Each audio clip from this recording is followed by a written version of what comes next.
জননীং শারদাং দেবীং রামকৃষ্ণ জগৎগুরুং পাদপদ্মে তয় শ্রদ্ধা প্রাণমামি মুহুর্মুহু।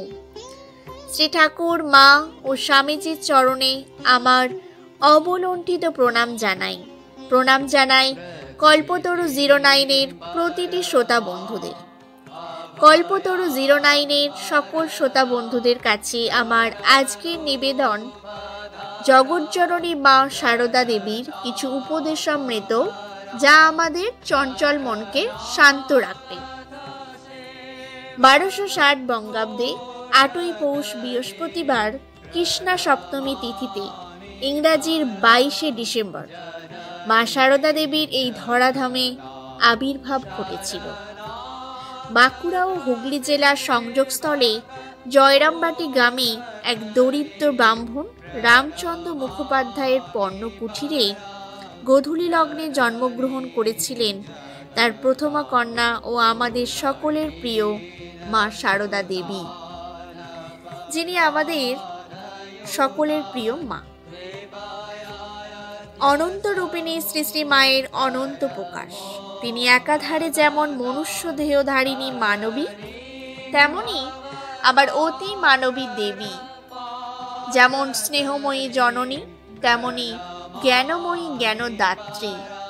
এই জগৎজননী মা শারদা দেবীর কিছু বাণী আমাদের চঞ্চল মনকে শান্ত করে, চিন্তা ভাবনার দিশাকে নয়া মোড় দেয়, নেতিবাচক ভাবনাকে দূরে সরিয়ে দিতে সাহায্য করে, ধৈর্যের শিক্ষা দেয়, মানুষকে কর্মঠ হতে শেখায়। বহু যুগ আগে যা তিনি অনুভব করে গিয়েছিলেন, বর্তমান সমাজে তা আজও প্রযোজ্য।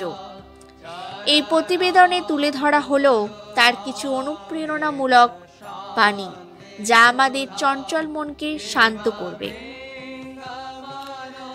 ভালোবাসায় সব কিছু হয়, জোর করে কায়দায় ফেলে কাউকে দিয়ে কিচ্ছু করানো যায় না। কষ্ট ছাড়া কখনো উন্নতি সম্ভব নয়। যদি শান্তি চাও, কারোর দোষ দেখো না, দোষ দেখবে নিজের। যে ব্যাকুল হয়ে ডাকবে, সেই তার দেখা পাবে।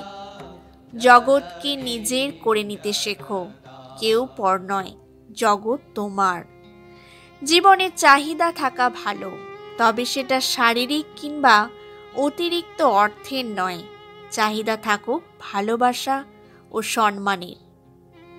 ভালোবাসাকে কখনো মাপা যায় না, শুধু দেওয়া যায়। জানবে কেউ না থাক, তোমার একজন মা আছেন। আমি থাকতে ভয় কি? সৎ সঙ্গে মেশো, ভালো হতে চেষ্টা করো, ক্রমে সব হবে। ঠাকুরকে ডাকো, আমি রইলুম, ভয় কি? সময় আসলে তিনিই সব করে দেবেন। যে অল্পেতে তুষ্ট থাকে, তার কাছে এই পৃথিবীর সব কষ্ট সহজ হয়ে যায়। নমস্কার, আজ এই পর্যন্তই। সকলে ভালো থাকবেন, সুস্থ থাকবেন, শুনতে থাকবেন কল্পতরু 09।